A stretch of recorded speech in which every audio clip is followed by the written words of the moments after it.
Buenas noches, bienvenidos a las luces de la ciudad, aquí en 7 Televisión. Tenemos hoy nuestra tertulia con Domi del Postigo y Laura Teruel. Hablaremos de esas medidas que va a tomar la Junta de Andalucía, esa revisión de las restricciones que podrían originar que en Málaga el comercio y la hostelería abrieran ya este fin de semana. Hablaremos también de la marcha de Eduardo Zorrilla del Ayuntamiento de Málaga, el portavoz de Izquierda Unida Podemos, que deja la política, y también de más asuntos. Tendremos nuestra habitual entrevista en la barra, compartiendo un Málaga con Manuel Jiménez, que es el presidente del Colegio de Administradores de Fincas. Hay muchísimos asuntos interesantes que hablar con él. No faltarán nuestros columnistas, Fernando del Valle y Curro Troya. Ahora mismo, antes, el punto.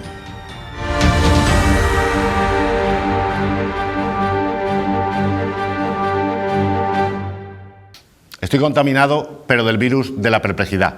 De modo que la Junta nos advierte que la cepa británica viene dura y peligrosa y que está ya encima en una suerte de cuarta ola, pero revisa las medidas restrictivas y resulta que este fin de semana en Málaga podrían abrir tiendas y bares.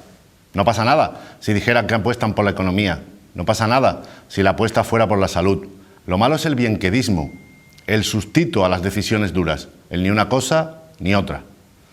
En los restaurantes no se contagia a nadie, son seguros, hay distancia, medidas higiénicas, pero abrir la hostelería genera tráfico, movimiento, ganas de copas en casas de amigos, contactos, etc. Vida seminormalizada gracias al Ejecutivo andaluz en una ciudad con 800 o 900 contagios por 1000 habitantes, cuando lo ideal son 25. Pero no paramos ahí. El vicepresidente de la Junta, Juan Marín, asegura que no cree que para el verano esté vacunado un gran porcentaje de la población, pero a renglón seguido resalta que en mayo debe haber ya movilidad normal y temporada turística. ¿Qué más quisiéramos? Pero no me nieguen que no es un poco contradictorio. En fin, nadie entiende nada. Y las vacunas no llegan. Europa ha demostrado tanta pericia a la hora de cerrar fronteras que por ahí no pasa ni una aguja. Bueno, salvo para algunos políticos jetas y obispos. En fin, a ver si son ya de una vez las elecciones catalanas y así el gobierno central espabila también.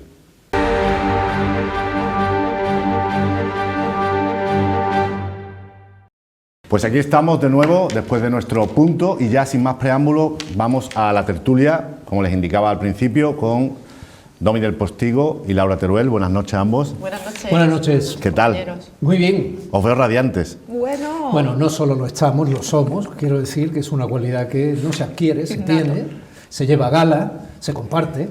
Por eso os traigo. Además, en tu caso, hasta cantas bien, ¿eh? Porque Si Bueno, provocas, ya se sabe, no es un secreto, funciona la boca. Tú verás. bueno, ya saben que en 7TV estamos haciendo una programación especial de carnaval, pero Domi nos estaba amenizando los prolegómenos de este programa de una manera muy... Carnaval, el ministro en la PCR no la hará. Yo, si quieres, trufamos algunos de los temas posibles. Ahí estamos, Oye, sí. Porque hay gente que va a echar mucho de menos el carnaval y entonces, bueno, pues vamos a contribuir un poquito, ¿no? Sí, hombre, Sin sí. duda la realidad se presta a sátiras, a chanza y a chirigota, aunque es muy triste, pero algunas de las medidas sí que pueden ser objeto de crítica en ese carnaval, que a veces es una suerte de periodismo, ¿verdad? Informa y critica, es una contención popular, al poder. ¿no? Periodismo popular que debe además fijarse en lo que han sido acontecimientos que conciernen de verdad a la ciudadanía, se hayan convertido en noticia o no, y criticar sobre eso, ¿no? O sea, eso sería el mejor espíritu de libertad del carnaval, ¿no? Sin duda. Bueno, no sé qué os parece, a mí me resulta muy contradictorio que la Junta de Andalucía pida confinamiento al Gobierno central y además nos advierta por boca del presidente, que ayer lo hizo de una manera muy sensata, de esa cepa británica que puede ser una especie de cuarta o quinta ola, ya hemos perdido la cuenta. Nos avisa de que vienen tiempos muy duros, pero al mismo tiempo las medidas restrictivas se van a revisar con menor cadencia de tiempo, o sea, cada semana, no cada 14 días. Resultado práctico, en las mismas comparecencias de ayer de la Junta, prácticamente se anuncian que el sábado estarán los bares y las tiendas abiertas. Efectivamente. Laura. Sí, no, yo estoy absolutamente contrariada. No sé cómo interpretar, no sé lo que nos están pidiendo a los ciudadanos. ¿Qué nos están pidiendo, no? Nos piden que consumamos o que tengamos cautela, porque las dos cosas a la vez difícilmente se pueden conciliar, ¿no? Yo estaba leyendo de la ola de la cepa británica. se estima que es el causante del 40% de los contagios ya en ciudades como en provincias como Granada, y que es el 20%, la causante del 20% de los contagios en Andalucía en general. Y nos permiten, o sea, más movilidad, nos permiten, limitan las restricciones ahora que vemos la ola, no la tercera o la cuarta ola, la hora del melillero viniendo. Es como sabiendo que todos los días va a llegar a las 7 la hora del melillero y os dicen, venga, tiraros a la playa. Yo creo que está bien apelar a la responsabilidad de la ciudadanía, yo siempre lo he defendido, somos mayores, sabemos lo que tenemos que hacer, pero es absolutamente bipolar o esquizofrénico el a la vez decirnos que tengamos mucho cuidado y aumentar la libertad horaria y de espacios abiertos cuando hemos tenido una bajada mínima. O sea, en Málaga, provincia, estamos en 709 de incidencia acumulada, en Málaga capital 726, es una cifra 20 veces superior a lo que la OMS recomienda para quitar limitaciones. Ni siquiera con 250, o sea, lo ideal sería 25 o 30. Menos de 50. En Alemania, Merkel ha puesto el listón ahora en 35. Sí, efectivamente. O sea, además, esta norma de revisar la medida restrictiva cada 7 días y levantarla para que parece muy pensada para Málaga capital, porque no hay grandes ciudades cerrada ni tan pujante en la hostelería y el turismo, y Málaga se veía abocada a estar 14 días mínimo cerrada, y van a ser menos.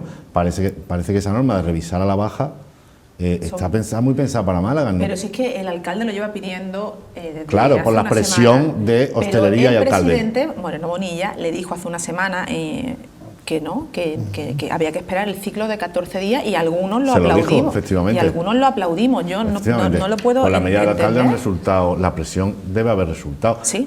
Pero es que, lo decíamos también en la introducción, si estamos por la economía y vamos a convivir con el virus y se abre todo, bueno, es una postura política. Si estamos por la restricción total, también es una postura política, pero es que están a las dos cosas, es que no se entiende. El virus tiene razones que la razón no entiende. Y los políticos. Y los políticos siempre la han tenido. Pero yo no simplificaría tanto, Laura. A mí no me parece que sea solo un ejercicio escénico de esquizofrenia o de...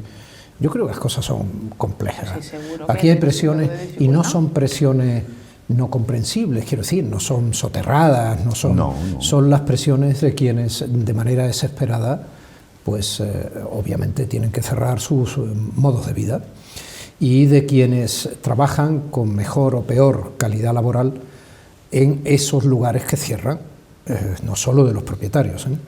Pero esos dramas económicos es que el gobernante podría empatizar con ello y decir, vamos a abrir porque no podemos más con esta ruina, pero no decir, oiga, nos vamos a morir todos como nos movamos, como porque viene la cepa, abre los bares.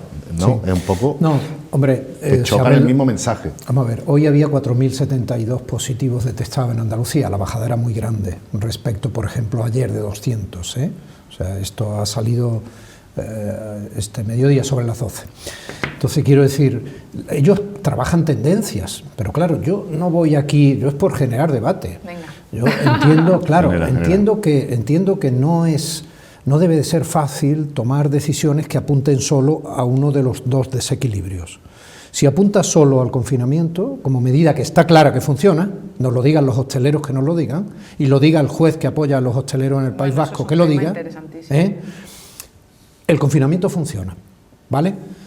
Y al mismo tiempo hay una razón muy clara, y es que si olvidas a la economía, estamos hablando de los sectores que se hunden con el confinamiento, hombre, como político estás desatendiendo una parte de la sociedad que está llamando a tu puerta de manera desesperada una y otra vez, y que lleva ya mucho tiempo intentando resistir y provocando situaciones muy complejas de desasistencia, ¿no? Entonces no debe ser fácil, yo intento empatizar, no debe ser fácil, no creo que sea solo un ejercicio escénico de contradicción y punto. ¿Qué está diciendo el político? Pues está diciendo el político a la ciudadanía a la que se refiere que se comporte en condiciones. ¿Qué sabemos los ciudadanos? Que pese a que la ciudadanía sabe que debe comportarse en condiciones, hay una parte de la ciudadanía, ¿cuántas veces te he repetido lo de la teoría de Pareto? Una parte de la ciudadanía que al no comportarse en condiciones afecta al resto. Luego, tan solo cuando hay una prohibición, para nuestra desgracia cívica y democrática, funcionan las cifras de contagio a la baja. Todo este mejunje es el que barajan los políticos, con mejor o peor criterio. ¿Hace bien el presidente, en este caso andaluz, en advertirnos de que puede haber una explosión? Hace bien, ¿no? ¿Cómo vamos a administrar como ciudadanos nosotros esa advertencia? Pues desgraciadamente, como estamos viendo, que la ciudadanía en líneas generales advierte los mensajes de los epidemiólogos de manera imperfecta, de manera desgraciadamente desigual. Pero todo se hace, a mi juicio, con un cálculo electoral cortoplacista, y a lo mejor no caen en que la ciudadanía vería mejor al que tome las medidas más contundentes. El Gobierno central tampoco se libra, parece, da la impresión de que está esperando a que pasen las elecciones catalanas para entonces tomar alguna medida contundente. No vaya a ser que se perjudiquen las posibilidades de Salvadorilla allí. Eso parece, porque también está un poco desaparecido. Está desaparecido porque bueno, cuando empezó esto en marzo, hace un año, asumieron el mando central, y yo creo que se estuvieron arrepintiendo hasta que lo soltaron, porque los sistemas sanitarios las competencias están descentralizadas, y fue, claro, un ministerio que no tenía entidad ni infraestructuras para asumir esa sobredosis de trabajo.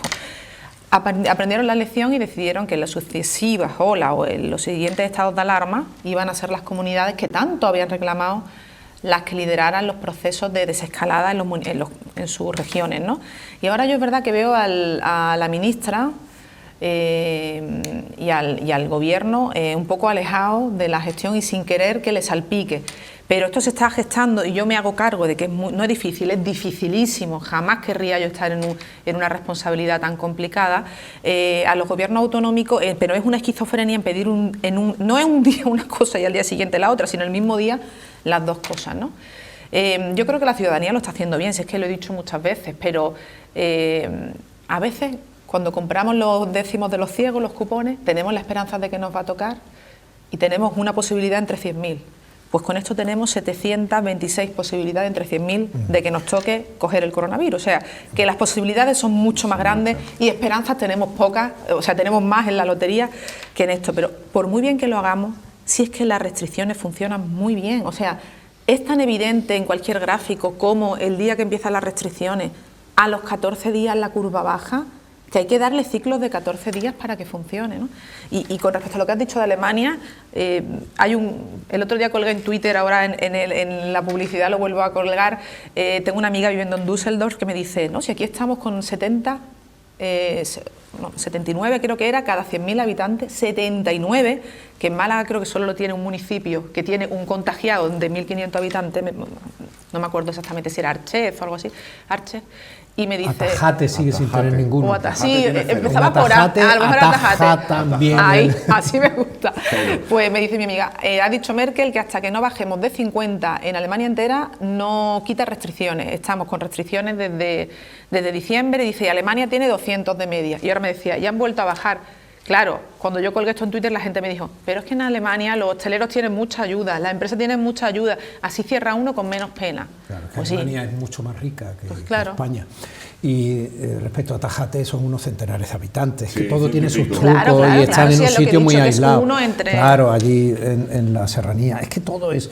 Antes he dicho que la cifra de hoy eran 4.072 y que habían bajado 200, quería decir 2.000 respecto a ayer, porque me he liado 4 en UCI hoy, que es la paradoja, ¿no? Las UCI siguen estando en una situación muy preocupante, porque ya sabemos que se va arrastrando todo con un retraso distinto, ¿no? Y una aclaración muy importante, me parece que la hiciste tú, cuando decimos que las UCI están, por ejemplo, al 30%, no quiere decir que haya un 70 libre.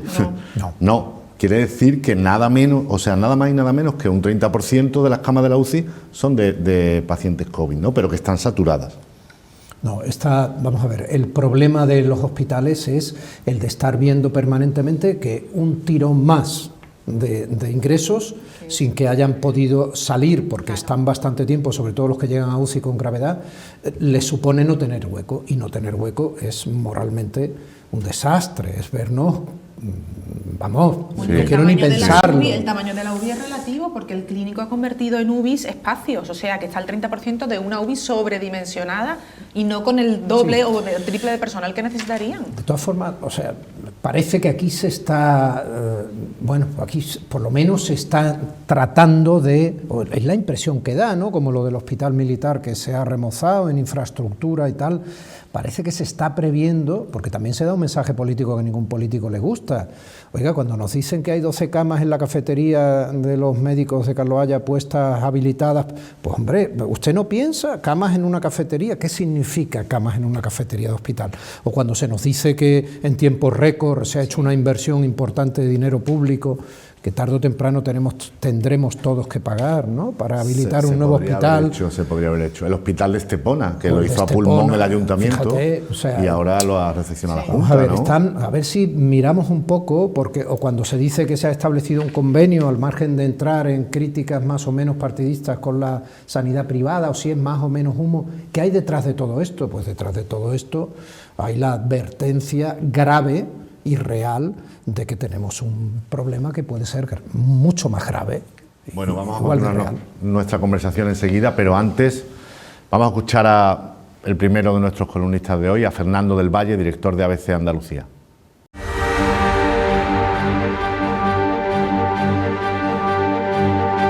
Debemos a Sigmund Freud la expresión que más gráficamente define ese momento en el que alguien se sacude las ataduras de su herencia y es capaz de actuar por sí solo: matar al padre. Por supuesto, es necesario atender a las buenas enseñanzas de quienes han protagonizado el ayer y respetar su legado. Pero en las organizaciones humanas, un liderazgo que mire hacia el futuro no puede ejercerse desde el sometimiento al pasado. No es sencillo, hay gente que sabe irse y otra a la que le cuesta demasiado soltar las riendas y permitir que sus sucesores hagan su trabajo. En Unicaja Banco hace ya 4 años que cambió su principal ejecutivo. Braulio Medel, que había comandado con mano de hierro y comprobado éxito la nave durante un cuarto de siglo, dejó el testigo a su número 2, Manuel Azuaga. Pero no debe de ser sencillo liberarse de las costumbres y los vicios que generan 25 años mandando. Más claro si sigues al frente de la institución, una fundación bancaria que es máxima accionista del Banco Malagueño. Mi casa es mi castillo, o mi cortijo. Azuaga ya se reveló en 2017 ante la pretensión de Medel de evitar la salida a bolsa de la antigua Caja de Ahorros y propiciar su disolución en el Santander. Por primera vez en décadas, en la sede de la Avenida de Andalucía no se siguió el criterio de don Braulio. Pero el padre es mucho padre. Ahora se teme que con su actitud esté dificultando algo que a priori parecería obvio, que una vez fusionada la entidad con Liberbank y cuando se jubile Azuaga en un par de años, quien mande en el nuevo banco proceda de la entidad absorbente y no de la absorbida. En Román Paladino que la sede real del nuevo banco permanezca en Málaga. Por eso, en los últimos días hemos visto cómo a Medel se le remueve su nada desconocido pasado, tan cercano al antiguo poder socialista en la Junta, y también se le afea su extraordinaria capacidad para hacer caja, pero esta vez la propia. Mi certeza de hoy es que esta guerra no ha hecho más que empezar, y aunque me confieso incapaz de vaticinar cuál será su fin, hay quien está dispuesto a no dejar rehenes, ni siquiera si uno de ellos es papá. Larga vida a Segismundo.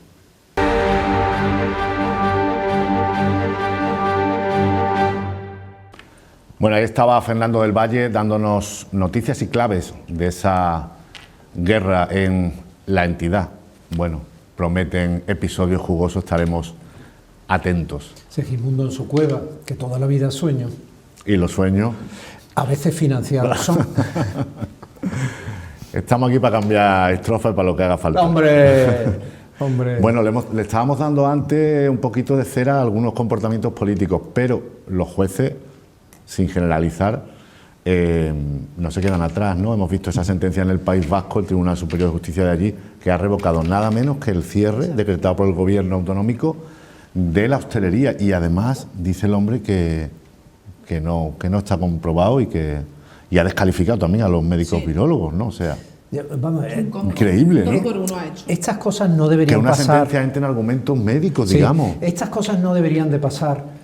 No deberían pasar, perdón que he dicho un deber de... No deberían pasar cuando, por ejemplo, uno tiene la sospecha de la parcialidad personal del magistrado que la firma, ¿no? Entonces, de pronto vas al Twitter del magistrado y encuentras un manifiesto contra el confinamiento, ¿no? Con una frase que lo define, o lo escuchas en hemeroteca, en una tertulia, donde dice alguna que otra, bueno, no quiero parecer el más guay del barrio, ¿no? Pero alguna que otra algún que otro razonamiento que difícilmente es compartible, ¿no? Entonces, en este sentido, de verdad, yo miro al ciudadano y dirá, tampoco quiero ser padre de ningún ciudadano, ni la madre, pero esto bastante batiburrillo es que desde el Gobierno central no se haya mantenido una estrategia absoluta, clara, delimitada para todo el Estado Nacional. Bastante batiburrillo al haberse hecho eso, que las 17 comunidades autónomas no respondan con igual sentido de la estrategia contra la enfermedad y haya una especie de decisiones taifas.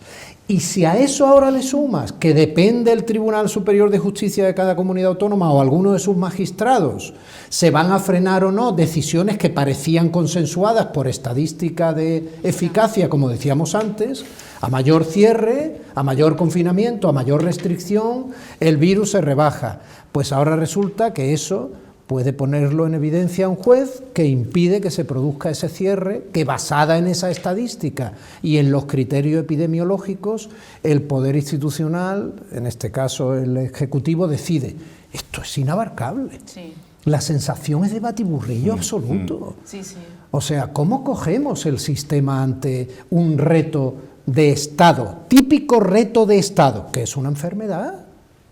¿Cómo podemos opinar ante eso? O sea, en función de qué cabeza civil, de según qué individuo o individua, ¿cómo va a responder cada uno a todo esto? Porque habrá gente que tenga una mayor capacidad de asunción de responsabilidades y que perdonará más el batiburrillo, pero habrá otros que verán en el batiburrillo la causa y la razón perfecta para hacer lo que les dé la gana, ¿no? Claro, el desprestigio de las instituciones como la justicia también y los códigos que se rompen, es decir, ahora al gobierno vasco, tan celoso de su autonomía, va y le revoca una decisión, no el malvado centralista de Madrid, no, sino sus tribunales, o sea, increíble, yo aquí, ¿no? En aras de explicar y de no estar de acuerdo con todo lo que ha dicho mi compañero, sí me gustaría explicar brevemente, porque me he leído, la sentencia me ha dejado patidifusa, porque a mí tener el parque cerrado, el parque de los niños cerrado, y la taberna para pedirme unos pinchos abierta, en mi cabeza no cabía. Entonces me leí unas cuantas análisis de jueces sobre la sentencia y lo que vienen a decir es que es una medida cautelar amparada en que el juez estima que no hay en la ley suficiente justificación de que los bares sean focos de contagio, y mantener los bares cerrados y tabernas, restaurantes, es una merma económica irrecuperable para esos empresarios. Entonces, ante la falta de certeza empírica, prima la protección de los derechos empresariales, ¿no? A mí me parece que no tiene ni pies ni cabeza. Yo lo quería explicar porque digo, este hombre no es un juez, no es un loco. O sea, los jueces tienen una formación y tiene un sentido. Pero siendo este su razonamiento, no tiene ni pies ni cabeza. Creo que era un 70 y pocos % el porcentaje de casos en grandes ciudades como Madrid, Barcelona, Málaga, un pelín menos, de los que se desconocía el origen. Entonces, pues podían ser cualquier centro donde la gente se junte, y los bares y los restaurantes lo son, ¿no? Entonces, bueno. ¿Y dónde nos juntamos nosotros en este país? Pues los bares. Y además bien está, yo estoy loco por poder hacerlo tranquilamente, pero qué tontería, claro, en los bares. Y luego los contagios se producen en la unidad familiar, claro, después de habernos juntado en los bares o en fiestas particulares de gente más joven. Pues claro. Pero si es que es una obviedad, es que no hay por dónde cogerlo. Yo quería explicarlo para que la gente pues intente hacerme eco del razonamiento que hay detrás de la medida cautelar. Sí, pero es una afirmación. Dice, bueno, los jueces como tienen su formación y tal y cual, bueno, ¿y qué? Es que no puede haber por esos jueces que estén chalados perdidos, con perdón, vamos a ver. Es que no puede haber obispos que no sean angelicales y se pongan la vacuna diciendo y tal. Es que no puede haber médicos que sean negacionistas o sacerdotes que sean negacionistas y contagien a todas unas monjitas monjas, de todo un convento de clausura, como ha pasado. O sea, aquí el hábito, como ya se dijo en tiempos anteriores a Góngora y a Quevedo, el hábito no hace al monje, a ningún tipo de monje. Entonces tenemos que analizar cuáles son los argumentos que determinan en un momento determinado las decisiones.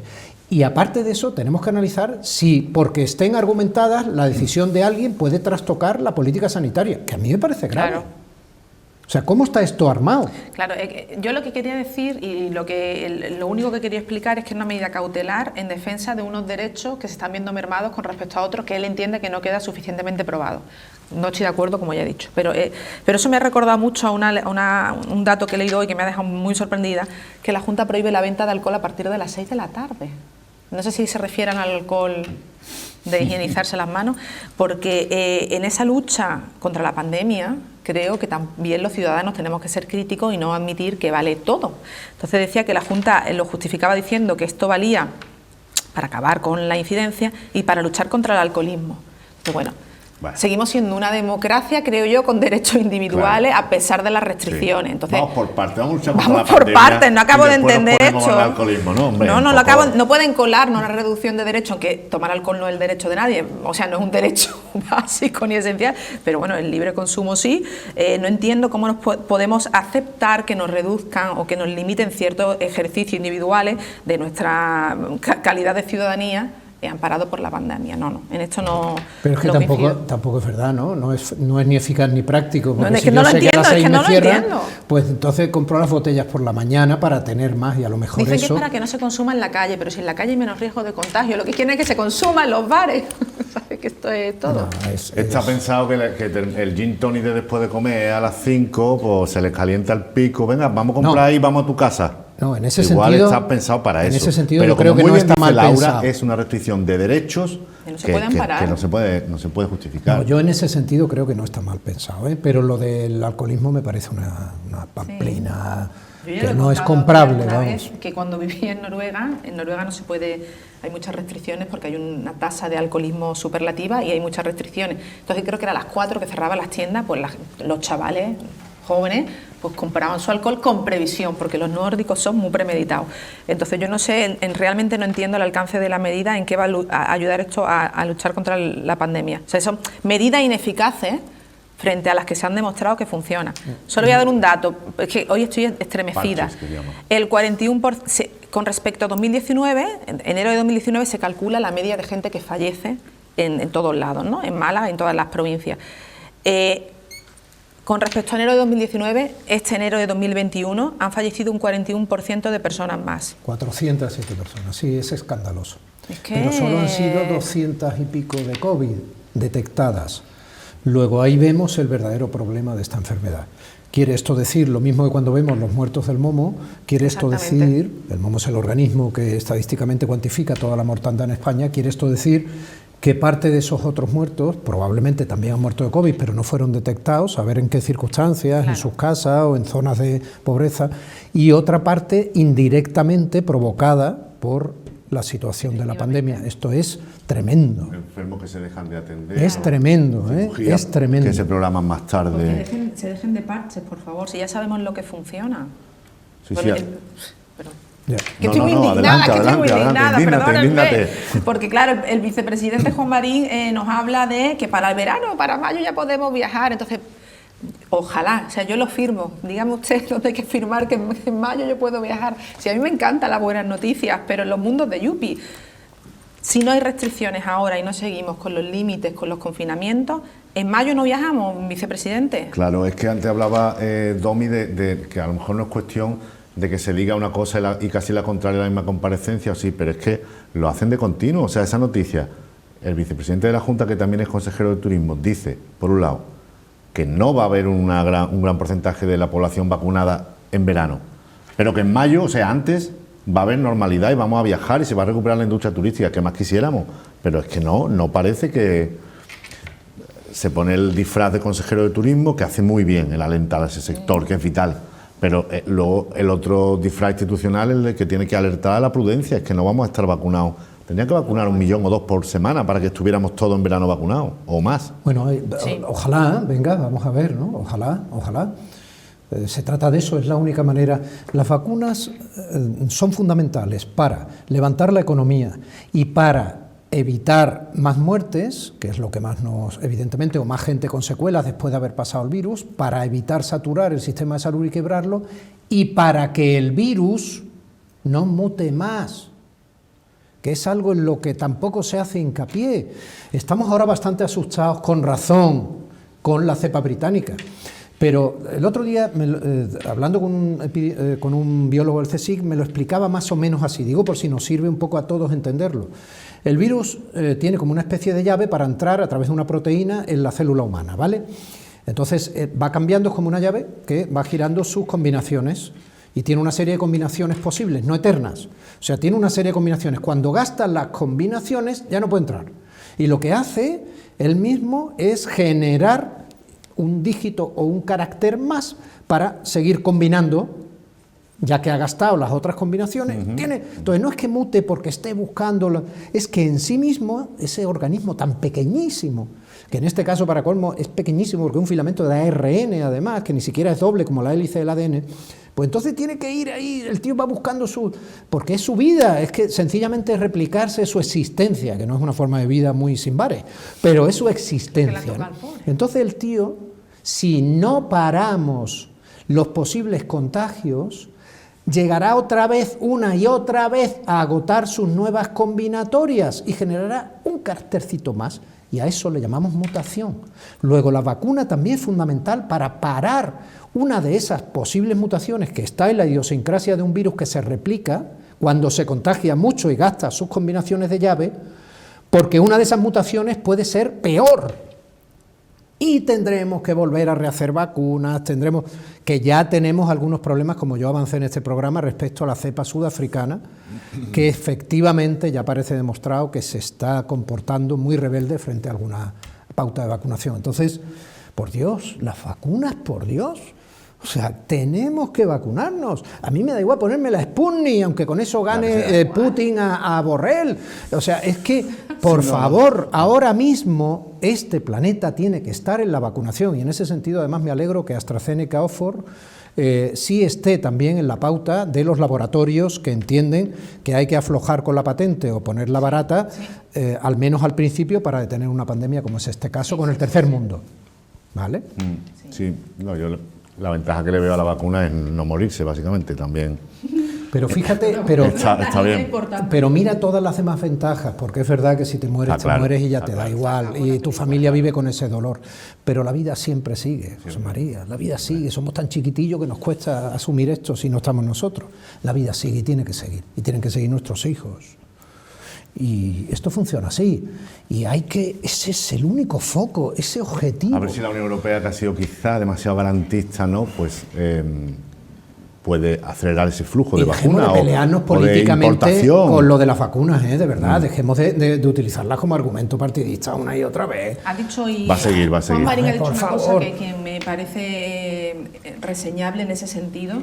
Igual que creo que ha lanzado un mensaje contradictorio y no sostenible en otros términos con respecto a la vacunación, ha dicho que la culpa de que sea tan lenta es de las farmacéuticas, no es del Gobierno ni de la Unión Europea. Y yo creo que las farmacéuticas, como ahora se está demostrando, sobreestimaron su capacidad de producir a gran escala, ¿no? Y él piensa que no se va a alcanzar la inmunidad deseada por el ritmo de producción, ¿no?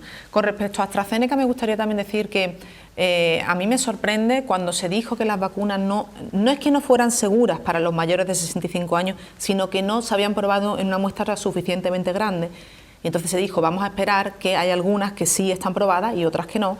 Y las que estaban llegando a España ahora no habían sido probadas en mayores de 65 años, vamos a meter a otros colectivos. Y empieza a debatirse a qué colectivo hay que meter. ¿Esto no se había pensado antes, de verdad? Yo es que porque estamos tomando decisiones ahora, entonces los maestros, los bomberos, ¿entran los maestros de secundaria? ¿No entran? O sea, esto hay que decir, eso o sea, no hay nadie pensando esto, ya esto no se había decidido antes. Hay colectivos en los que se debería haber pensado, como las cajeras, por ejemplo, se me viene a la cabeza. Y el personal de asistencia domiciliaria. Entonces, bueno, todas las personas que estén en contacto que no puedan teletrabajar y con muchas personas, está bien que la medida de lo posible. Es que yo no me voy a meter, es que hay un protocolo ya para ese grupo, entonces no entiendo por qué ahora hay que improvisar a qué grupo se mete y no se mete. Pero bueno, AstraZeneca ha dicho que su vacuna sí es apta para mayores de 65 años, que a mí, sin entender en el tema, y yo no me suelo meter en esto, creo que son las personas que más riesgo corren por encima de todos los demás. Me da igual, policías, maestras, todos. Los primeros para mí deberían ser las personas mayores de 65 años. Mira, Laura, la vacuna de AstraZeneca, a diferencia de la de Pfizer y la de Moderna, la de AstraZeneca sí impide el contagio. ¿vale? Entonces, no debe tener la misma estrategia necesariamente que las otras dos, ¿eh? Las otras dos impiden la enfermedad, pero no el contagio. La vacuna de AstraZeneca, que digamos que es una vacuna más conservadora en el sentido que utiliza un virus real como pasaporte, como transporte de ese trocito de código del virus, coronavirus, para que generemos anticuerpos, igual que está investigando el CSIC español a propósito, que puede ser una gran vacuna, lo que ocurre es que nos falta tiempo. Y luego no sabemos cómo la produciríamos porque no tenemos esa estructura.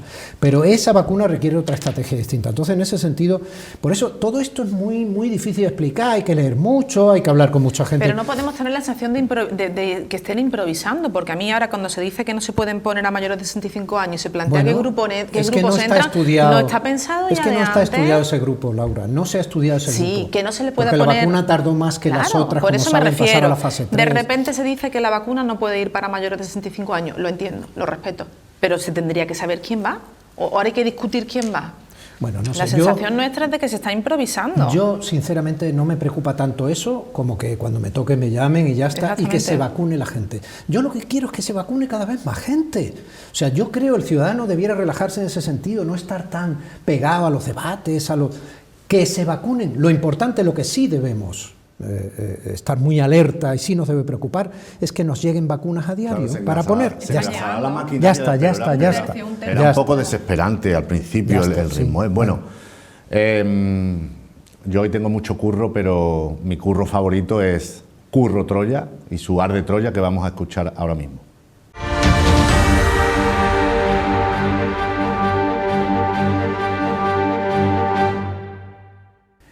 Que Marbella es un polvorín político desde hace años, lo sabemos todos. Los partidos tradicionales de este país ya provocaron hace décadas, y gracias a su desastrosa gestión, que el populista Jesús Gil se hiciera con el poder de aquel ayuntamiento. De aquellos estertores devino la degeneración en forma de alcaldías para Julián Muñoz y Marisol Yagüe hasta la intervención del Estado. Tras la gestora, la actual alcaldesa ha tenido varias polémicas. Seguramente la más sonada fue la cesión de suelo del término municipal a Benavís, en la que presuntamente habrían sido beneficiados su marido y su cuñado. No hace falta recordar que la propia regidora popular vive en una villa valorada en varios millones dentro de la urbanización que formó parte de aquel regalo. De aquellos polvos, además, viene que en las últimas elecciones generales Javier Arenas le pidiera a Pablo Casado que Ángeles Muñoz, otra vez Muñoz, sí, volviera a ser senadora para poder continuar beneficiándose de su condición de aforada. Esta semana sabemos que su hijastro está siendo investigado por un también presunto caso de blanqueo. Demasiadas presunciones en torno a la misma familia. Si hubiera dinero en efectivo, habría que preguntarse además de dónde ha salido. Ya es hora que los concejales populares y su ayuntamiento sirva para el pueblo de Marbella y no solo y personalmente a quien detenta la alcaldía como un trono. La marca Marbella lo exige ahora más que nunca y el Partido Popular debe valorar ya si tiene un recambio.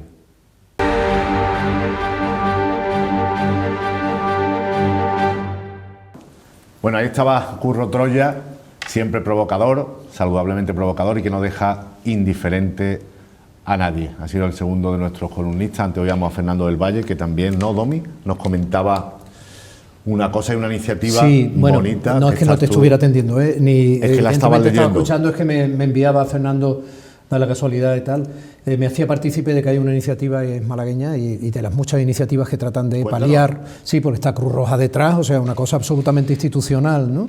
Entonces, Cruz Roja Española en Málaga y Todo Colección se unen para lanzar una subasta solidaria cuyo beneficio va a ser destinado a proyectos de atención a familias que están especialmente afectadas por esta pandemia, ¿no? Entonces, por supuesto es virtual y cualquier malagueño o malagueña puede participar. A través de la web todocolección.net, insisto, todocolección.net, desde el lunes 22 de febrero, o sea, tenemos la semana que viene, como quien dice, la otra, desde el lunes 22 de febrero hasta el miércoles 3 de marzo, pues la iniciativa se llama Subasta Cruz Roja y tiene más de 100 artículos que han donado Antonio Banderas, Artículos que pertenecieron al gran Manuel Alcántara, Dani García, nuestro querido cocinero, el propio Chiquito de la Calzada, Carlos Álvarez, en fin, o obras de Canogar, de Daniel Berbi, de Torres Pastor, etcétera, o deportistas muy potentes como Berni Rodríguez, Miguel Ángel Jiménez, etcétera. Bueno, pues que le echen un vistazo, y me alegra que Fernando me lo haya mandado, porque creo que siempre cualquier ayuda, aparte de que nos podemos llevar a lo mejor un objeto muy interesante, ¿no?, pujando por él. Una iniciativa muy plausible, anímense. Bueno, el tramo final ya me gustaría, Laura, Domi, que comentáramos esa marcha que parece definitiva. Bueno, nunca se puede decir definitiva, pero que no es un simple cambio de portavoz. Eduardo Zorrilla, que hasta ahora era portavoz de la confluencia IU Podemos, que utiliza la marca de Adelante Málaga, pues se marcha. Sí. Y creo que ha dejado un buen sabor de boca, porque más allá de tener unos ideales consistentes, un hombre que no se limitaba a repetir un argumentario, y además que ha ejercido una oposición fuerte pero comprensiva y eficaz para los pocos concejales que eran. Sí, eficaz y muy constructiva.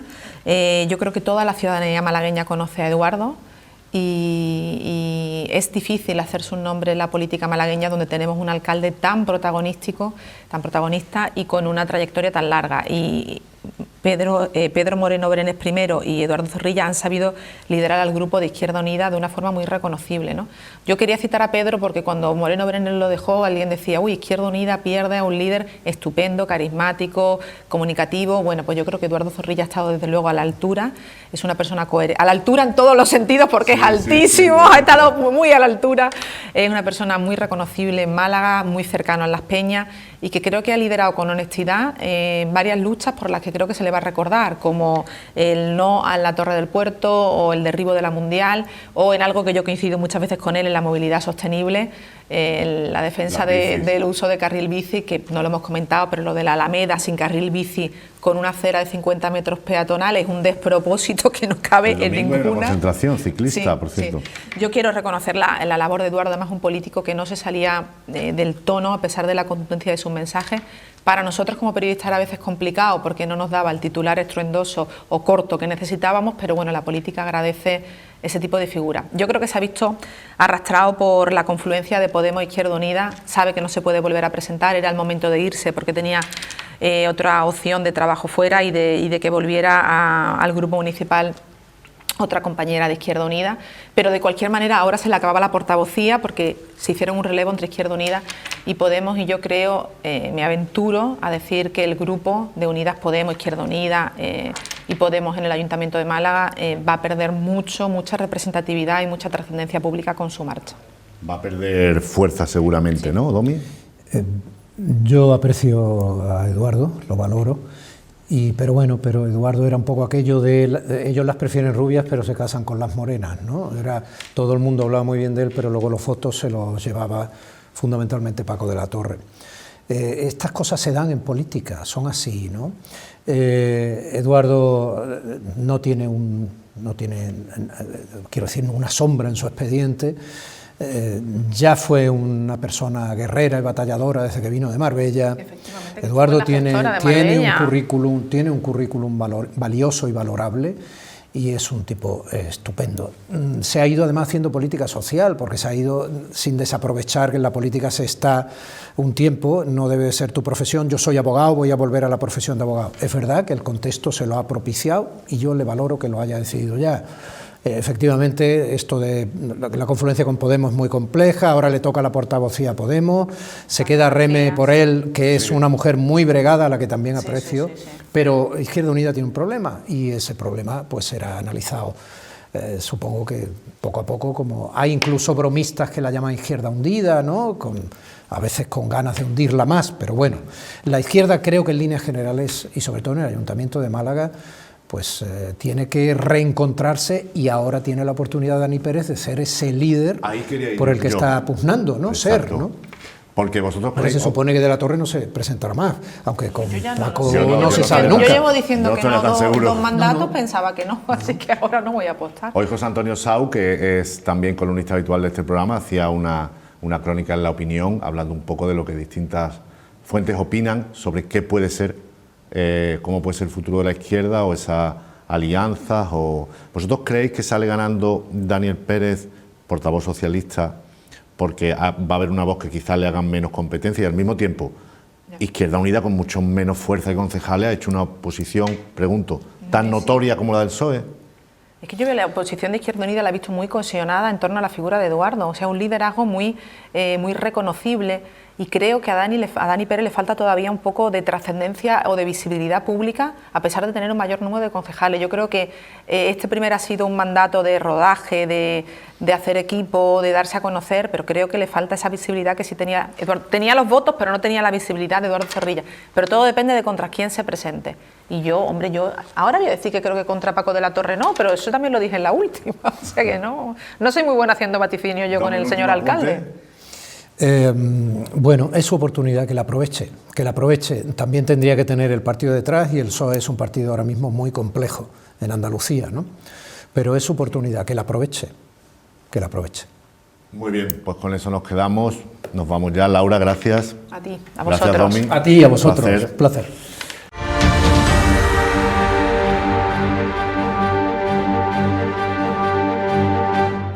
Bueno, pues estamos ya en nuestro tiempo de entrevista, aquí en nuestra barra, ya saben, compartiendo un Málaga, y tenemos esta semana a Manuel Jiménez, que es el presidente del Colegio Provincial de Administradores de Fincas, que nos acompaña. Buenas noches, Manuel. Buenas noches. Muchas gracias por estar aquí. Gracias a ti por invitarme. Bueno, estás en el cargo, como aquel que dice, recién elegido, poco más de un mes. ¿Cómo te has encontrado el colegio? ¿Cuáles son los retos? ¿Cuántos asociados sois? Cuéntanos un poco. Bueno, el Colegio de Málaga es uno de los más importantes de España, el Colegio de Administradores de Fincas. Somos aproximadamente unos 1.035 compañeros en el último censo, probablemente seamos ya algunos más, y somos el primer colegio de Andalucía y el tercero de España. Es decir, somos un colegio muy importante y muy representativo de la profesión a nivel nacional.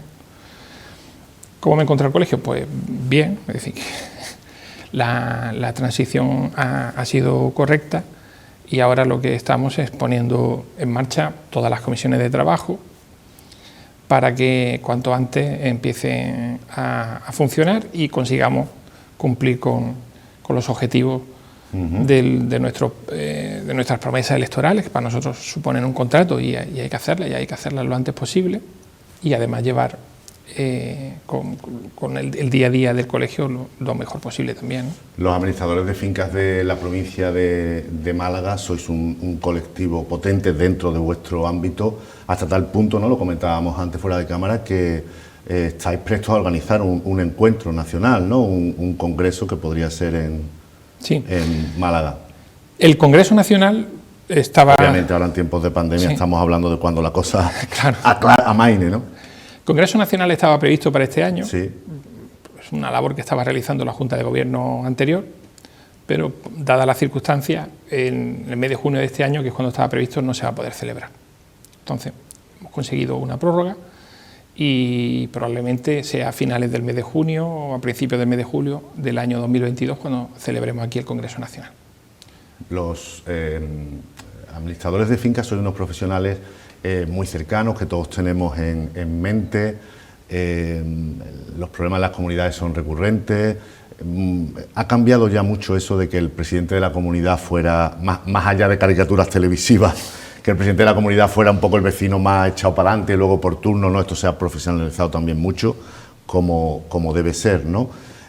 Ahora en tiempos de pandemia, ¿cómo recurren a vosotros? ¿Qué consejos dais? ¿Qué normas aplicáis? ¿Cómo está siendo la aplicación de los protocolos en las zonas comunes, en los edificios, que quizás me da que no sea algo tan conocido en cuanto a regulación? Sí. En cuanto me comentabas de la figura del presidente, sigue habiendo, digamos, un espectro muy amplio de modelos distintos de presidente. Pues no es lo mismo el que hace de la presidencia elegido por sus vecinos, presentándose él como voluntario, a veces que son presidentes elegidos por sorteo, y bueno, en realidad lo que quieren... El que no quiere le toca, ¿no? Claro. No es lo mismo una gran comunidad de un macroedificio que algo pequeño, claro. Ahí la estabilidad la da sobre todo la figura del administrador de fincas, que es el que tiene que asegurarse de que todo funcione, independientemente de quién sea presidente, y que se garantice el cumplimiento de la ley, las buenas prácticas en cuanto a las cuentas y a la transparencia, independientemente de quién sea el presidente. A veces hay presidentes que son pues un poquito echados para adelante y más cualificados o menos, claro. Sí, se encuentran a lo mejor que hay dinero en el fondo de la comunidad y quieren hacer muchas cosas, y es el administrador el que tiene que hacerle ver que es la junta de propietarios la que decide qué cosas se hacen en la comunidad, y el presidente lo que tiene es que llevar a cabo lo que los vecinos deciden en asamblea. Y otras veces es al contrario, el presidente pues es muy prudente o no quiere inmiscuirse en cuestiones, y a veces es el administrador quien tiene que empujar un poquito para que las cosas se hagan, porque son a lo mejor intervenciones necesarias dentro del edificio, ¿no? Sí, obligadas por la ley, ¿no? Claro. Mantenimiento, etc. Hoy día ya la figura del administrador es tremendamente necesaria, porque tanto en obligaciones fiscales que tienen las comunidades de propietarios como obligaciones legales desde el punto de vista técnico, tienen que pasar inspecciones del edificio, inspecciones el reglamento de baja tensión eléctrica, los ascensores. Es decir, esto requiere ya un nivel de profesionalización en cuanto al conocimiento de las obligaciones que tiene el edificio desde el punto de vista técnico, fiscal, que hace muy difícil que un presidente en circunstancias normales se pueda hacer cargo de todo eso. Asume además muchísima responsabilidad el presidente cuando lo hace. Entonces siempre es preferible contar con la figura de tu administrador de fincas colegiado. Que no es solo un asesor, es que es una figura ya insustituible, claro. Que se preocupa en hacer todo eso y además se forma continuamente para que todo eso se haga bien. En cuanto a lo que me comentabas de las medidas del COVID, hablábamos antes también fuera de cámara de que prácticamente a diario van llegando nuevas comunicaciones, normativas, se va haciendo modificaciones. Ayer hubo un comunicado por parte de Presidencia del Gobierno andaluz. Más ahora que pueden ser por zonas, no son unificadas, va por municipios, ¿no? Claro. Incluso hay cosas interpretables, o que no nos enteramos hasta que no ahora tenemos detenimiento el BOE o el BOJA, ¿no? Tenemos distintos niveles de alerta, tenemos distintas fases, también fase 1 y fase 2. En fase 2 prácticamente, que es donde se encuentra Málaga ahora mismo, prácticamente toda actividad no esencial está cerrada, entre ellas las reuniones de comunidad de propietarios, que ahora mismo no se pueden celebrar. No se pueden celebrar, ¿no? Entonces, el administrador de finca ha realizado y sigue realizando una labor muy importante en estas cuestiones del COVID, porque tiene que ser correa de transmisión de toda esa normativa hacia los vecinos, en lo que les afecte a ellos, y tiene que asegurarse de que, independientemente del estado de alerta en el que nos encontremos y la fase en la que nos hallemos, todos los servicios del edificio tienen que seguir funcionando. Esto a veces ha sido complicado. Cuando teníamos el confinamiento domiciliario era complicado, pero bueno, es nuestra labor, eso tenemos que conseguir. Claro, y habrá habido una avalancha digamos, de consultas, ¿no? De mucho más trabajo a la hora de prevenir todo esto, ¿no? Más claro, hemos leído noticias en la prensa, por ejemplo, un edificio en Bilbao, que afortunadamente es un caso aislado, pero que se ha convertido en una especie de supercontagiador, ¿no? Porque el virus anidaba por diversas instalaciones del edificio, y ha habido un montón de vecinos que se han contagiado. Correcto, es un caso que estamos siguiendo los administradores de fincas muy de cerca, en la medida en que pueda servir también para ver qué medidas podemos tomar extraordinariamente a las que ya de por sí ha tomado la propia Consejería de Salud y Familia de la Junta de Andalucía. Es decir, aquí no se tiene muy claro si eso ha ocurrido porque un vecino súper contagiador, que le suelen decir, es decir, una persona que con mucha capacidad de contagio ha podido extender la enfermedad entre la mayoría de los vecinos, probablemente en el uso del ascensor, porque es un edificio que tiene 11 plantas, pero también se barajan otras hipótesis, es decir, que existan conducciones de aire que comuniquen varias viviendas. Es decir, todavía eso se está investigando, y a nosotros la verdad que nos resulta, o sea, tenemos mucho interés en averiguar cuáles han sido las razones para aplicarlo en el día a día de las comunidades que administramos. Claro, en las zonas comunes de las comunidades amplias, ¿hay alguna norma nueva muy específica, más allá de que haya dispensador de gel a lo mejor, o que se guarde la distancia de seguridad, la mascarilla, más allá de las normas básicas que todos entendemos y que ya hemos interiorizado, pero en esas comunidades grandes, ¿no? Donde, por ejemplo, piscinas comunitarias y jardines, etcétera, ¿hay algunas normas más específicas? Bueno, no. Sobre todo, lo que tenemos que tener en consideración es la regla de las reuniones de la concentración, digamos, de grupo de personas, no pueden ser más de 4 personas. Y eso también, porque a veces no lo tienen claro nuestros vecinos, afecta también a las zonas comunes. Como el uso de mascarillas en zonas comunes, incluido también el interior de los ascensores, que es muy importante, también, y a veces tenemos también ese tipo de discusiones. Es decir, las zonas comunes, a todos los efectos, debe de interpretar el vecino que es como si estuviera en la propia calle. Aunque él piense que está en su vivienda, no está en su vivienda, es una zona de paso de su vecino. Entonces ahí no se puede estar sin mascarilla, se tiene que tomar medidas de precaución. Las empresas que hacen el mantenimiento de ascensores están informando respecto a las normativas que tienen que aplicar, y para evitar sobre todo el contacto en las botoneras, y hay que intentar en la medida de lo posible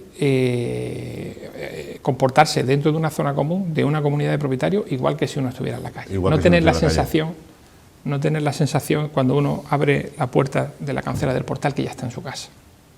Al hilo que comentaba del ascensor, me preguntaba un compañero, sabiendo que iba a charlar contigo, bueno, porque hay un montón de dudas y curiosidades, me decía, la gente que no utiliza el ascensor, no sé qué es una planta baja o un primero, ¿está obligado a pagar el mantenimiento, las averías, etcétera, de la misma manera que el que viva en un décimo, por ejemplo? Sí, salvo que los estatutos de la comunidad indiquen lo contrario.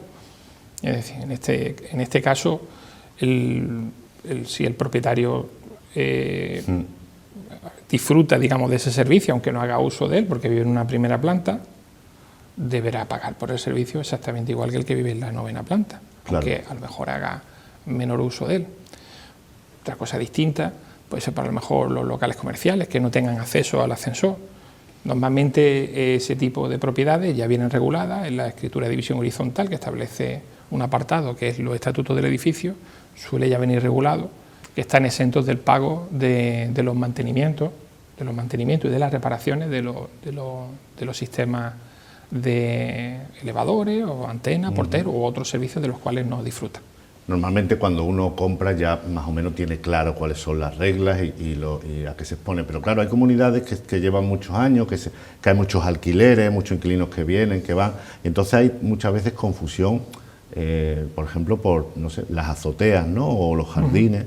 Eso crea también muchos problemas. Están obligados, por ejemplo, en un edificio que las viviendas tengan distinta dimensión, que convivan apartamentos de 50 metros con pisos de 100, están obligados a mantener de la misma manera, pues no sé, unos jardines o a pagar un jardinero, etcétera, etcétera. Porque hay también mucha confusión en eso. La dimensión de la vivienda, en la mayoría de los casos, salvo acuerdos en contra o comunidades muy antiguas, ya suponen un mayor porcentaje, un coeficiente de propiedad con respecto a las zonas comunes, lo que indica que no va a pagar lo mismo un piso a lo mejor de 4 habitaciones, que tenga 120 metros cuadrados, que un piso de 2 que tenga 75. Claro, por el mantenimiento general. Los gastos. Es decir, que el coste de alguna manera se reparte también en función del porcentaje que representa ese edificio con respecto a las zonas comunes.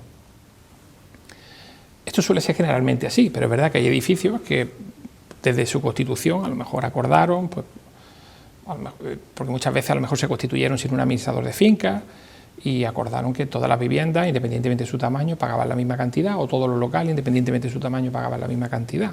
Esa situación todavía se encuentra en algunas comunidades, se aprobó así, y mientras no se corrija, pues sigue estando en esa situación.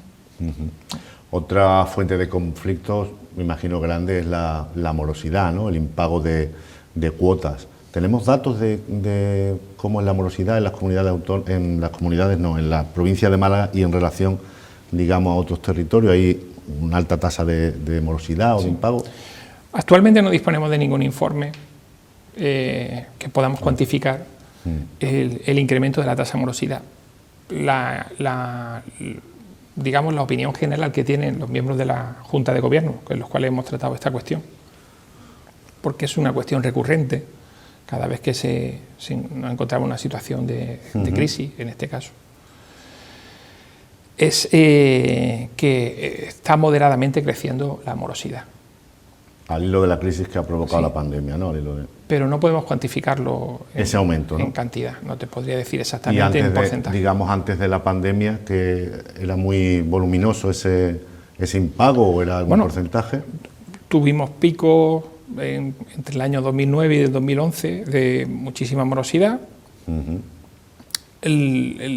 Ha habido momentos en que se ha ido reduciendo y ahora la sensación general es que va a aumentar la morosidad otra vez. Claro. Es consecuencia de las circunstancias, ¿no? Y es comparativamente con otras grandes ciudades o provincias, la morosidad en Málaga es... Bueno, hemos pedido al Consejo General que nos informe respecto a qué situación, si ellos manejan algún tipo de datos, nos pasen esos datos con respecto al global de España, o si manejan datos de otras regiones para hacer una comparativa en cuanto nosotros podamos pasar una encuesta entre nuestros colegiados y averiguar si eso es así, porque es verdad que es una pregunta recurrente de qué situación se encuentra la morosidad y si se está viendo afectada por estas circunstancias de COVID. Otro asunto de mucha actualidad desde hace ya mucho tiempo son los pisos y apartamentos turísticos, ¿no?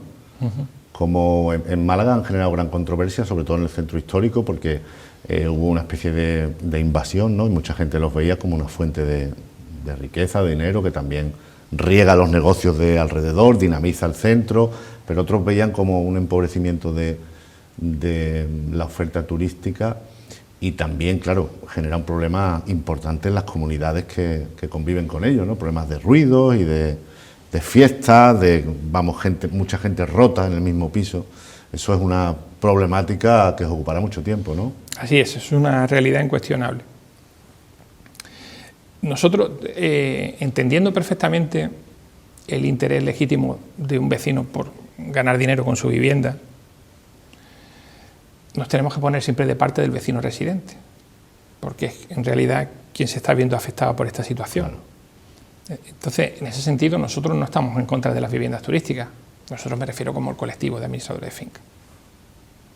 Entendemos que esto es una modalidad de turismo más que ha venido a quedarse y que tendrá que ser compatible con otras modalidades, como el turismo en apartamentos o en hoteles o en autocaravanas. Lo que ocurre es que en concreto la vivienda turística afecta muchísimo a los edificios donde se realizan, sobre todo cuando se hace un uso intensivo, es decir, cuando hay una proporción desmedida de viviendas turísticas dentro de un edificio. Claro. No es lo mismo un edificio con 100 viviendas, que hay 2 viviendas turísticas, prácticamente pues no supone ninguna molestia, a un edificio de 20 viviendas y haya 4 viviendas turísticas. Entonces tenemos un serio problema que afecta a los vecinos. En ese sentido, ahora mismo, el Plan General de Ordenación Urbana que plantea el Ayuntamiento de Málaga está trabajando en cierta regulación de las viviendas turísticas, en principio solo la zona del centro histórico. Es una novedad interesante, solo para el centro, ¿no? Sí, eso es lo que ellos nos han anunciado. Lo que ellos han anunciado. Nosotros hemos solicitado que esa, digamos, regulación debería de abarcar toda Málaga como ciudad, es decir, definir un modelo de ciudad, definir un modelo de qué capacidad máxima deben de tener las viviendas turísticas en todos los distritos de Málaga, aplicando un criterio de zonificación, es decir, el dividir Málaga por zona, es decir, en cada zona se puede establecer un porcentaje máximo de viviendas turísticas dentro de un edificio, o un número máximo de viviendas, o una ubicación privilegiada para las viviendas turísticas, que sea una primera planta o una segunda planta máximo. No lo sé, hay muchas medidas que podemos tomar, hay muchos modelos. Está el modelo de Barcelona, está el modelo de Bilbao. A nosotros nos gusta mucho el modelo de San Sebastián. No sé si es allí, pero ¿tienen las comunidades entonces algún tipo de poder sobre que se instalen o no? Creo que en alguna ciudad tiene que aprobarlo la comunidad de vecinos un poco con cierta mayoría amplia, ¿no? Claro. El hecho de que se vayan a instalar unos apartamentos turísticos. Ahora la comunidad de propietarios lo único que puede hacer, lo único que le permite la ley de propiedad horizontal, con la última modificación, es con una mayoría de 3/5 aprobar la limitación de las viviendas turísticas en un edificio. En ese edificio. Claro. No se puede aplicar con efecto retroactivo.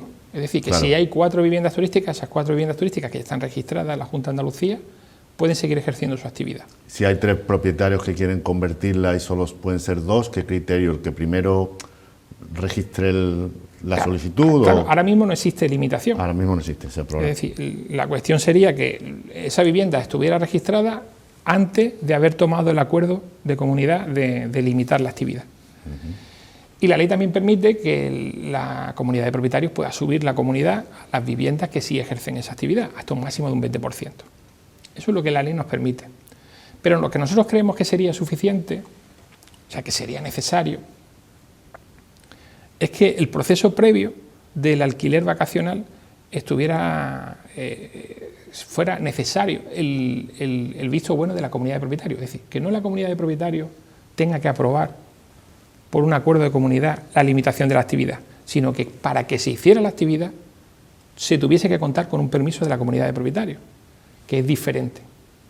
Dado que además esta limitación se tiene que luego inscribir en el registro de la propiedad para que tenga efectos frente a terceros, frente a futuros propietarios, y esto supone un coste muy importante para las comunidades de propietarios, en muchos casos resulta imposible. Por vuestra experiencia, ¿son muchos los problemas o en general los problemas que hay con los pisos turísticos, pues como son pocos, por eso son noticias? Quiero decir, hay como mucho ruido, como mucho debate, ¿es por la novedad o tú crees que en las comunidades de vecinos normales, donde haya un apartamento o 2 turísticos, es siempre fuente de problemas o no? Se puede hacer compatible. También hay una casuística muy distinta. Hay también un amplio espectro en lo que se refiere a propietarios de viviendas turísticas. Claro. Nosotros estamos en conversaciones con la Asociación de Viviendas Turísticas de Andalucía, que ellos estamos elaborando conjuntamente un código de buenas prácticas para el propietario de vivienda turística. Es que parece, a todos nos gusta que haya las ciudades a las que vamos, ¿no? Sí. Alojarte en un buen apartamento en Roma, en París, en Londres, pero parece que en nuestra ciudad eso, no sé, como que lo despreciamos a veces, no sé por qué, la verdad, siempre que no sea una fuente de ruido, de problemas para el vecindario, Claro. es perfectamente... Yo entiendo que hay que sector. hacerlo compatible. Claro. No podemos cargar las tintas en el decir esto hay que prohibirlo, porque yo entiendo que no se debe prohibir. Y hay zonas donde habrá que habrá que tener más capacidad de viviendas turísticas, como puede ser el centro histórico. Además que en los edificios que prácticamente se plantean como una solución solo para viviendas turísticas, es una muy buena solución de cara a, por ejemplo, a rehabilitar edificios en muy mal estado en el centro histórico. Cierto. Es decir, que el Colegio de Administradores de Fincas no se opone a la figura de la vivienda turística. Lo único que intentamos es que hay que ponerle puertas al campo, que parezca mentira, pero debemos de ponerle cierta regulación. Es decir, no podemos dejar que esto se regule por sí mismo, porque en algunos casos pues hay propietarios responsables que se van a regular y habrá otros casos en los que no es así. Y entonces pues necesitamos de una legislación que de alguna manera ayude al vecino a que en una situación en la que una vivienda crea un problema, incluso prever que no se produzcan esos problemas, y nosotros tenemos que estar al lado de ese vecino, como administradores de finca. ¿Cómo es la administración de una comunidad, por ejemplo, que se darán muchas en la costa, donde la mayoría de los propietarios no pasa allí gran parte del año y además son extranjeros?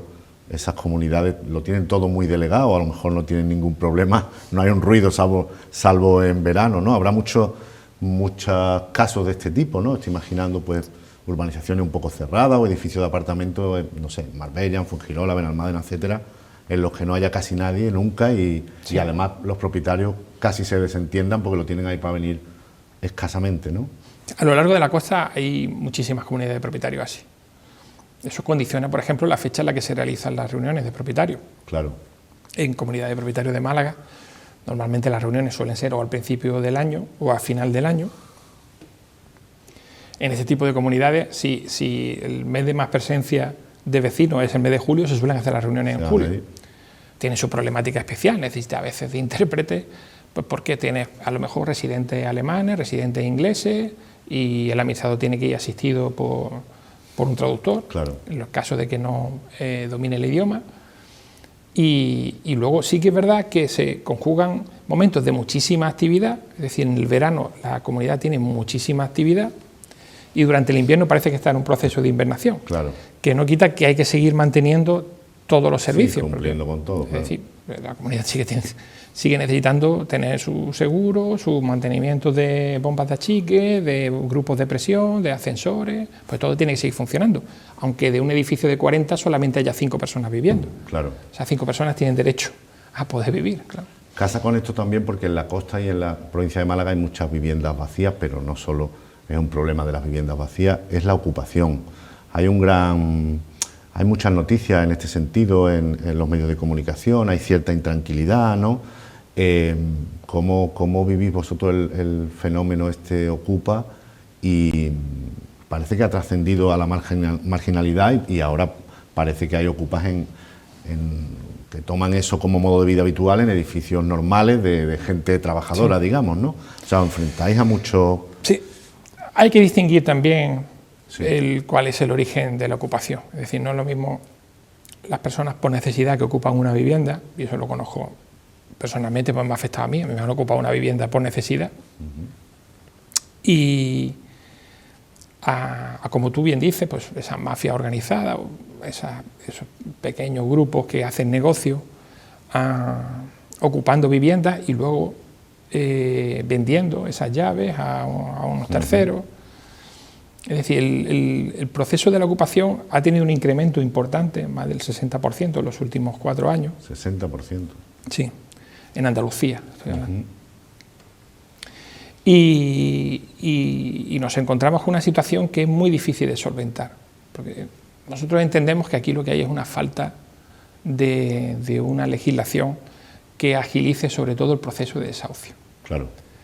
Y para ello habría que hacer una modificación de la ley de enjuiciamiento criminal que facilitara eso, mucha agilidad en el tratamiento de este tipo de casos, e incluso una modificación de la ley para que permitiera también que la ley de régimen local, para que los ayuntamientos tuvieran más atribuciones y la policía local tuviera más atribuciones también en este tipo de intervenciones. Claro, porque corre leyenda urbana de todo tipo, el que te dice, no, si tu casa está ocupada, no llames a la policía, que entonces empieza un proceso, ¿qué tal? No, intenta echarlo tú, no hagas nada, no, mejor la local que la nacional, no, mejor la nacional. Yo lo que les puedo recomendar es que llamen a la policía. Básicamente, es lo suyo. La policía, especialmente aquí en Málaga, está muy bien formada y son muy profesionales en cuanto a esta cuestión. Es verdad que muchas veces la policía se encuentra con el problema de que las propias instrucciones que ellos recibían eran contradictorias. Es decir. Claro. Y luego, en septiembre del año pasado, tanto Fiscalía como la dirección de la policía intentó aunar criterio y dar instrucciones concretas de cómo debe de intervenir la policía en los casos de ocupación de viviendas. Y en realidad esto muchas veces da pie a controversia, porque si hablas con los jueces a veces te dicen que no, que la legislación que hay es suficiente, que los procesos de expulsión de una persona que ocupa una vivienda pueden ser ágiles dependiendo de cómo se trate, y cargan las tintas a lo mejor contra la manera en que ha intervenido la policía o porque no se ha presentado la denuncia de forma correcta, pero la realidad es la que es, y la realidad es que esto requiere de una intervención legislativa, en la opinión del Colegio de Administradores de Fincas. Muy bien, pues no tenemos tiempo para más. Manuel Jiménez, ha sido un placer, muy nutritiva la conversación, muy ilustrativa. Muchísimas gracias por estar aquí. Muchas gracias por invitarme. A vosotros, muchas gracias por vuestra complicidad. Volvemos.